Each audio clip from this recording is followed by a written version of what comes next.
মান সামা ইয়াওমান ফি সাবিলিল্লাহ বা'দাল্লাহু ওয়াজহাহু আনিন নার ৭০ খরিফা। আবু সাঈদ খুদরি রাদিয়াল্লাহু আনহু হতে বর্ণিত, তিনি বলেন আল্লাহ রাসূল সাল্লাল্লাহু আলাইহি ওয়াসাল্লাম বলেছেন, যেই ব্যক্তি আল্লাহকে সন্তুষ্টি করার জন্য একদিন সিয়াম থাকবে, যেই ব্যক্তি আল্লাহকে রাজি খুশি করাবার জন্য একদিন সিয়াম রাখবে, আল্লাহ সুবহানাহু ওয়া তাআলা ওই ব্যক্তির চেহারাকে, চেহারা তো বোঝার মুখমণ্ডল, আল্লাহ সুবহানাহু ওয়া তাআলা ওই ব্যক্তির চেহারাকে জাহান্নামের আগুন থেকে ৭০ বছর পর দূরে রাখবেন। সুবহানাল্লাহ। কয় বছর পর দূরে রাখবেন?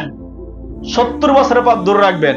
আবার অন্য একটা হাদিসের মাঝখানে বলা হচ্ছে, এই হাদিসের রাবি হচ্ছে আবু উমামা, তিনি বলছেন যে আল্লাহ রাসূল সাল্লাল্লাহু আলাইহি ওয়াসাল্লাম বলেছে, যে ব্যক্তি আল্লাহর রাস্তায় একদিন সিয়াম রাখবে, আল্লাহ সুবহানাহু ওয়া তাআলা ওই ব্যক্তির এবং জাহান্নামের মাঝখানে একটা পরীক্ষা সৃষ্টি করে দিবেন। ওই পরীক্ষা মানে দেওয়াল ধরেন, ওই দেওয়ালের দূরত্ব হবে জমিন থেকে আকাশ পর্যন্ত। সুবহানাল্লাহ। মানে দেওয়ালের এই পাশে আপনি, মানে জমিনে আপনি থাকবেন, আর আকাশের ওই পারে জাহান্নাম। এখন আপনাকে বোঝাই, জাহান্নাম কিসের তৈরি? আগুনের। কিসের তৈরি? আগুনের। আগুনের মাঝখানে আপনি যে হাত দেন, হাত পুড়ে যাবে না? কষ্ট হবে না? তাহলে জাহান্নাম কাদের জন্য আল্লাহ সুবহানাহু ওয়া তাআলা তৈরি করছে? কাদের জন্য? মানুষের জন্য। কাদের জন্য? মানুষ এবং জিন জাতির জন্য। তাহলে ওই যে আপনি আল্লাহর রাস্তায় একদিন সিয়াম রাখলেন, কার জন্য? আল্লাহর জন্য। কার জন্য? আল্লাহর জন্য যে একদিন সিয়াম রাখলেন, তার বদলতে আল্লাহ সুবহানাহু ওয়া তাআলা আপনার এবং জাহান্নামের মাঝখানে একটা দেয়াল তৈরি করছে। এই দেয়ালের দূরত্ব হচ্ছে জমিন থেকে আকাশ পর্যন্ত। ধরেন বোঝাই, আপনারা জবরদস্তায় মানুষ এখন বসে রয়েছেন এখানে, এখন রাধাকানার বাজারের মাঝখানে পুরো বাজারটা আগুন লেগে গেছে। আগুনটা বিশাল বড় না? বিশাল বড়। এই রাধাকানার বাজারটার মাঝখানে যে আগুন লাগলো, আপনারা জবরদস্ত মাঝখানে বসে রয়েছেন, এখন দূরত্ব আছে না অনেকটাই। এখানে বসে থাকার কারণে কি আপনাদের গায়ের মাঝখানে আগুনের তাপ লাগবে? লাগবে? লাগবে না। আর যদি আপনারা রাধাকানা পুরো বাজারটা আগুন লাগলো, এখন যদি আপনারা বুট গড়ে থাকতেন, তাপ লাগবে না? আপনারা পুরো যেতেন কিন্তু। তাহলে বোঝা যাচ্ছে এই সামান্য দূরত্বের কারণে আপনারা জবরদস্ত রাধাখানায় এই ১ কিলোমিটার দূরত্বের মাঝখানে আপনাদের গায়ের মাঝখানে আগুনের তাপ লাগবে না। আর আল্লাহ সুবহানাহু ওয়া তাআলা জাহান্নামে এবং আপনাকে দূরত্ব করে দিচ্ছে জমিন থেকে কোন পর্যন্ত? আকাশ থেকে। কার কিসের বিনিময়ে? একটা রোজার বিনিময়ে। যদি একটা রোজা আপনি আল্লাহর কিসের জন্য রাখতে পারেন? সন্তুষ্টির জন্য। আরেক হাদিসে বলা হচ্ছে ৭০ বছরের পর। এখন চিন্তা করেন তো, আপনি ৭০ বছর কত দূর পর্যন্ত যেতে পারবেন? আবার আল্লাহ রাসূল সাল্লাল্লাহু আলাইহি ওয়াসাল্লাম অন্য একটি রিওয়ায়াতে বলেছেন যে যখন তার কোনো বান্দা আদম সন্তান যখন একটি সিয়াম পালন করবে আল্লাহর সন্তুষ্টির জন্য, একটি কাক যখন জন্মগ্রহণ করে, কাক চিনেন না? কাওয়াদেরকে বলে আমরা। কাক যখন জন্মগ্রহণ করে, এই কাকটা জন্মগ্রহণ করার পর থেকে ওই কাক মারা যাওয়ার আগ পর্যন্ত যত দূর পর্যন্ত উড়তে পারে, মানে সোজা যত দূর পর্যন্ত সে উড়ে যায় কাকটা, অত দূর পর্যন্ত আপনার এবং জাহান্নামের দূরত্ব করে দেয়। সুবহানাল্লাহ। তাহলে একটা কাক বলেন তো কত দূর যেতে পারে উড়তে উড়তে? আমরা বলতে পারবো? বলতে পারবো না। তার জাহান্নাম আপনার থেকে অত দূরে নেওয়া হয় একটা রোজা রাখার কারণে। কয়টা রোজা? একটা রোজা। শর্ত কি? কার জন্য রাখতে হবে সিয়ামটা? শুধু আল্লাহর জন্য, একমাত্র আল্লাহকে সন্তুষ্টি করার জন্য রাখতে হবে। এখন আপনি যদি আল্লাহর সন্তুষ্টির জন্য একটা সিয়াম রাখেন, তাহলে রোজা থাকা অবস্থায় কি মিথ্যা কথা বলা যাবে? বলেন, সবাই বলেন, মিথ্যা কথা বলা যাবে না। তাহলে রোজা থাকা অবস্থায় যদি মিথ্যা কথা না বলেন, ধরে বললেন না কথা বলা, মিথ্যা বললেন না, ভালো কথা, আলহামদুলিল্লাহ। তো এখন কি টিভির মাঝখানে নাচ গান দেখা যাবে? মোবাইলের মাঝখানে গান শোনা যাবে? যে আমার সময় যাচ্ছে না, এখন লুডো খেলাই করা যাবে? লুডো খেলা হচ্ছে কি? হারাম। এখন আপনি যদি মনে করেন সারাদিন রোজা রেখেছি, আমার সময় যাচ্ছে না, মোবাইল মাঝখানে গেম খেলাই, তাহলে কি সিয়াম কবুল হবে? হবে না। এখন যদি মনে করেন আমার সময় যাচ্ছে না, আমি টিভির সামনে বসে থাকি, চাষটুল মাঝখানে ১০-১২ জন মানুষ রয়েছে, সেখানে আমরা আলাপ শুরু করে দিই। যেখানে ১০-১২ জন মানুষ আলোচনা শুরু করে দেবেন, দেখবেন যে আলোচনা এক পর্যায়ে কি হবে জানেন? এক পর্যায়ে আরেকজন মানুষের বিরুদ্ধে আপনারা মন্তব্য শুরু করে দিবেন। আর ও কি জানে? ওর চরিত্র ভালো না, তার বউর সমস্যা রয়েছে, তার সন্তানের সমস্যা রয়েছে, এরকম আলোচনা শুরু হয়ে যায়। মানে এটাকে বলা হয় গীবত। একজন মানুষ যদি উপস্থিত না থাকে, তার সম্বন্ধে কথা বললে সেটা কি হয়ে যায়? গীবত হয়ে যায়। শিরিক না, গীবত হয়ে যায়।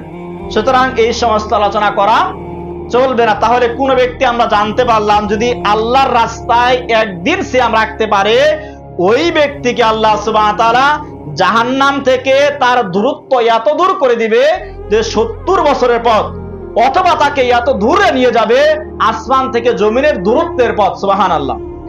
এবার জাহান্নামের মাঝখানে দুইটা স্থান রয়েছে। কয়টা স্থান রয়েছে? দুইটা। যেরকম পরীক্ষার রেজাল্ট, দুইটা রেজাল্ট না, একটা পাস একটা ফেল। আচ্ছা, যারা ফেল করে তারা খুশি হয় না, যারা পাস করে তারা খুশি হয়? পাস করে। ঠিক কাল কিয়ামতের ময়দানে পরকাল জিন্দেগির মাঝে দুইটা স্থান, একটা হচ্ছে আপনার জান্নাত আর একটা নাম কি? জাহান্নাম। এখন যারা জাহান্নামে যাবে তারা খুশি হবে না বেজার হবে? বেজার হবে, তারা কষ্ট পাবে। আর তার মাঝখানে একটা স্থান রয়েছে যেটাকে বলা হয় আরাফ, মানে উঁচু জায়গা। ওটা চিরস্থায়ী না, ওটা একটা সিদ্ধান্ত হয়ে যাবে। ওইটা বলছি আপনাদের, শোনেন। তাহলে জান্নাত এবং জাহান্নাম পরকালে দুইটা স্থান রয়েছে। যখন আপনাকে আল্লাহ সুবহানাহু ওয়া তাআলা একটা সিয়ামের পরিবর্তে বিনিময়ে আপনাকে জাহান্নাম থেকে 70 বছর দূরে রাখবেন বা আসমান থেকে জমিন পর্যন্ত দূরে রাখবেন, তার মানে আমরা কি আশা করতে পারি না ওই দূরে বোঝানো হয়েছে আমাদেরকে জান্নাতে দিবে? আল্লাহ সুবহানাহু ওয়া তাআলা যদি আমাদেরকে জাহান্নামে না দেয় তা কোথায় দিবে? জান্নাতে। কারণ কালকে স্থান হচ্ছে কয়টা? দুইটা। আল্লাহ সুবহানাহু ওয়া তাআলা যদি জাহান্নামের খাতার মাঝখানে আপনার আমার নাম না থাকে, নাম কই থাকবে? জান্নাতি ডায়েরির মাঝখানে। কোথায় থাকবে? জান্নাতি ডায়েরির মাঝখানে। তাহলে আমরা বুঝতে পারি যে একটা সিয়ামের বিনিময়ে আমরা কোথায় যেতে পারি? জান্নাতে। আর যেটা বললাম যে আরাফ, ওইটাকে আমরা আগেও বলেছিলাম, আরাফ হচ্ছে জান্নাত এবং জাহান্নামের মধ্যবর্তী স্থান।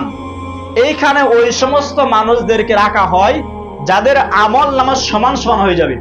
এখন জান্নাতে যাওয়ার জন্য বলেন তো 100 মাঝখানে কত আমল দরকার? না না না না, 100 মাঝখানে কত পার্সেন্ট আমল দরকার জান্নাতে যাওয়ার জন্য? 100% মাঝখানে কত পার্সেন্ট আমল দরকার জান্নাত যাওয়ার জন্য? বলেন। এটুকু আমি আরো আগে বলছি না, অনেকদিন বলছি কিন্তু মাঝখানে 100 মাঝখানে আপনাকে জান্নাতে যেতে হলে আমল দরকার 51। কত? 51। আচ্ছা, 1 কেজি না, 1 কেজি না, 1 কেজি পাথর আছে না? 1 কেজি হচ্ছে আপনার 1000 কিলোগ্রাম 1 কেজি হয়। যদি 500 গ্রাম আর 500 গ্রাম পাল্লার 2 সাইড রাখেন তাহলে কোনটা ভারী হবে বলেন তো? দুটো কি হবে? সমান হয়ে যাবে না? আর যদি এক পাল্লায় 600 গ্রাম দেন, আরেক পাল্লায় দেন 400 গ্রাম, কোনটা ভারী হবে? 600 গ্রাম। তবে কাল কিয়ামতের ময়দানে বান্দার আমলনামা গুনাহ হবে না মাপা হবে? মাপা হবে। এখন যদি আমলনামা এক সাইডে 50 হয় আর এক সাইডে 51 হয়, তাহলে কোনটা ভারী হবে? 51। তাহলে কোথায় যাবে? জান্নাতে। আরেক সাইডে ধরেন যে সাইডে 51 আরেক সাইডে 50, তাহলে যে বাই নিচু হয়ে গেল, হালকা হয়ে গেল, এই সকল মানুষগুলো কোথায় যাবে? জাহান্নামে। ক্লিয়ার তো এই দুইটা নাকি? 50 আর 51 ক্লিয়ার হয়ে গেছেন? 50 হইলে যাবে কোথায়? 49 হলে জাহান্নামে, আর 51 হলে জান্নাতে।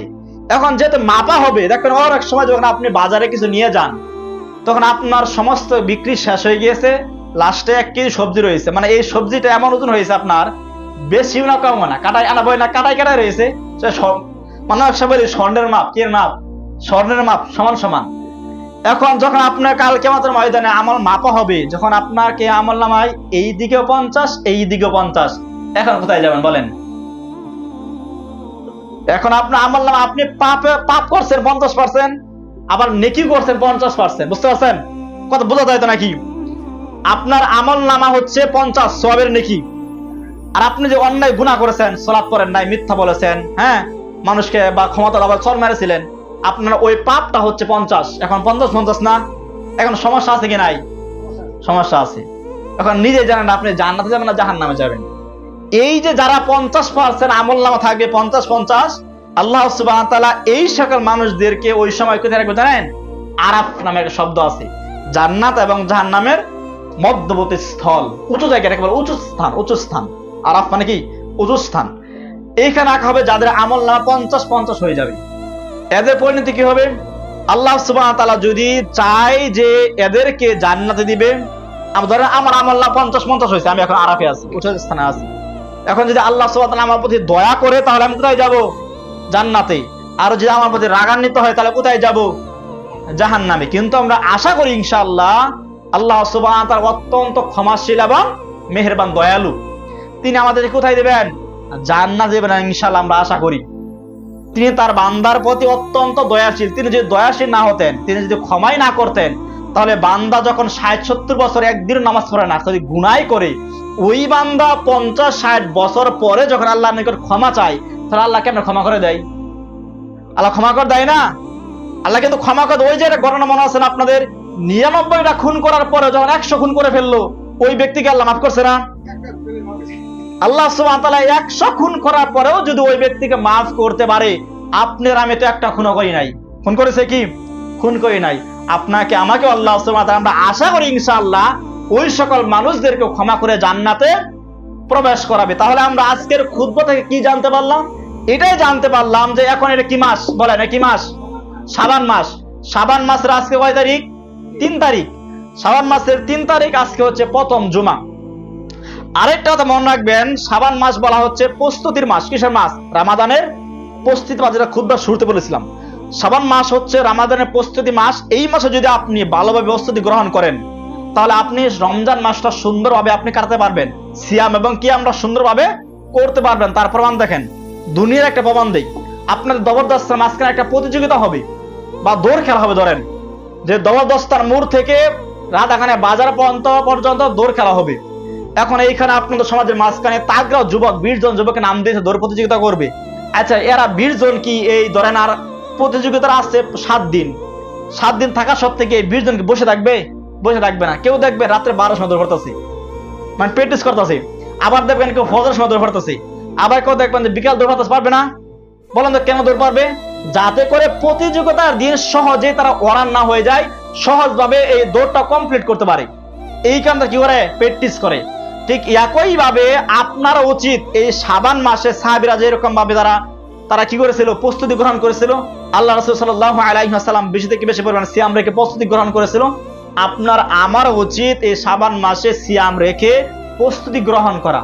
যদি আপনি দৌড় খেলা প্রস্তুতি আগে গ্রহণ না করেন, তাহলে ফাইনালের দিন আপনি বেশি দৌড়তে পারবেন না, আপনি একটু গেলে হাঁপিয়ে যাবেন। ঠিক একই ভাবে আপনি যদি শাবান মাসে প্রস্তুতি গ্রহণ না করেন, রামাদান মাস আসার পরে আপনি খুঁজ পাবেন না যে রামাদান কোন দিক দিয়ে আসলো আর কোন দিক দিয়ে চলে গেল। অনেক মানুষ দেখেন বলবে যে রামাদান কোন দিক দিয়ে আসলো কোন দিক দিয়ে চলে গেল খুঁজে পাইলাম না। কি পারলাম না? বুঝতেই পারলাম না। তার কারণ হচ্ছে আপনি শাবান মাসে প্রস্তুতি গ্রহণ করেন নাই। তাহলে আপনি বুঝতে পারবেন ওই সময় যখন আপনি শক্তভাবে প্রস্তুতি গ্রহণ করবেন শাবানের, যখন আপনি সিয়াম পালন করবেন, এমনকি রাত্রে আপনি কিয়াম করবেন, আপনি তারাবির সালাত আদায় করবেন, ফজরের সালাত আদায় করবেন, দৈনিক 5 ওয়াক্ত সালাত আদায় করবেন, নিজেকে আপনি পরিবর্তন করতে পারবেন। যদি আপনি রমাদান মাসের পরে নিজেকে পরিবর্তন না ভাবতে পারেন, আপনার কাছে যদি মনে না হয় আমি রমাদান আসলো এবং গেল, আমার অন্তরের মাঝখানে বা আমার ব্যক্তিগত শরীরের মাঝখানে, আমার আচার আচরণ আখলাকের মাঝখানে, আমার পরিবারের মাঝখানে কোনো পরিবর্তনই আসেনি, রমজানের আগে যেরকম ছিলাম রমজানের পরে আমার আচার আচরণ সেই রকম রয়েছে, তাহলে আপনি বুঝতে হবে রমাদান আপনার কোনো কাজে আসে নাই। কি আসে নাই? কাজে আসে না। আপনার সিয়াম গ্রহণযোগ্য হয় নাই। আপনি ধরে নিতে পারেন আপনার রমজান কি হয় নাই? গ্রহণযোগ্য হয় নাই। তাহলে আমরা বেশি থেকে বেশি পরিমাণে এই শাবান মাসকে কাজে লাগাবার চেষ্টা করবো ইনশাআল্লাহ। আমরা এই শাবান মাসে অত্যন্ত পুরো শাবানটাই সিয়াম না রাখতে পারি, আমরা চেষ্টা করলে পারবো, কিন্তু সপ্তাহে 2টা সোমবার এবং বৃহস্পতিবার সিয়াম কিন্তু আমরা চাইলে রাখতে পারি। যদি আমরা তাও না পারি, আমাদের তো মাসিক যে 3টা সিয়াম রয়েছে, শাবানের 13 তারিখ, 14 তারিখ এবং 15 তারিখ, এই 3টা সিয়াম আমরা রাখার চেষ্টা করবো ইনশাআল্লাহ। যদি আপনি এই 3টা সিয়াম রাখেন, তাহলে ওই যে বাঙালির রাখে শবে সিয়াম, যেটা কোনো দলিল প্রমাণ নাই, ওইটাও আপনি পালন হয়ে গেল। আপনার শবে সিয়াম পালন হয়ে গেল, ইবাদত হয়ে গেল, আপনি মাসিক 3টা সিয়াম পালন হয়ে গেল।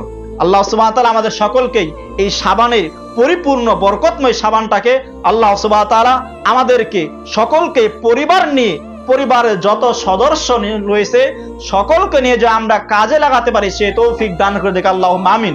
আল্লাহ সুবহানাহু ওয়া তাআলা আমাদের শাবানটাকেই রমাদানের প্রস্তুতি হিসাবে কবুল ও মঞ্জুর করে নেক, বলুন আল্লাহুম্মা আমিন। আল্লাহ সুবহানাহু ওয়া তাআলা আমাদেরকে যেটা আল্লাহ সুবহানাহু ওয়া তাআলা হালাল করেছে, যেটাকে আমাদেরকে আঁকড়ে ধরার জন্য বলা হচ্ছে, সেই আমলটাকে যেন আমরা আঁকড়ে ধরতে পারি সেই তৌফিক দান করে দেখ আল্লাহুম্মা আমিন। যেহেতু আমাদের সামনে সময় রয়েছে, ওই সময় আমরা শবে বরাত সম্পর্কে আলোচনা করবো ইনশাআল্লাহ। সেটা হতে পারে সামনের সপ্তাহে, যেহেতু শবে বরাতে কোন কাজ করতে হয়, বা শবে বরাতের সিয়াম আছে কি নাই, বা শবে বরাতের দিন আল্লাহ সুবহানাহু ওয়া তাআলা তার বান্দার জন্য কি পুরস্কার দেয়, কি আমল করলে, ওই সম্পর্কে আমরা জানার চেষ্টা করবো ইনশাআল্লাহ। আর আজকের খুতবায় আমরা এটাই বুঝতে পারলাম যে শাবান মাস হচ্ছে সেই মাস যেই মাসে আল্লাহ রাসূল সাল্লাল্লাহু আলাইহি ওয়াসাল্লাম সবচেয়ে বেশি সিয়াম রাখতেন। তার নাম কি? শাবান মাস। এই মাসে আল্লাহ রাসূল সাল্লাল্লাহু আলাইহি ওয়াসাল্লাম সবচেয়ে বেশি সিয়াম পালন করতেন। তাই আমরাও চেষ্টা করবো এই মাসে সিয়াম পালন করার জন্য। আল্লাহ সুবহানাহু ওয়া তাআলা আমাদের জন্য সিয়াম পালন করার জন্য অত্যন্ত সহজ করে দেখুন। আল্লাহুম্মা আমিন ওয়া আখিরু দাওয়ানা ওয়ালিল হামদুলিল্লাহি রাব্বিল আলামিন। আমিন। সুবহানাকা আল্লাহুম্মা ওয়া বিহামদিকা আশহাদু আল্লা ইলাহা ইল্লা আনতা আস্তাগফিরুকা ওয়া আতুবু ইলাইক।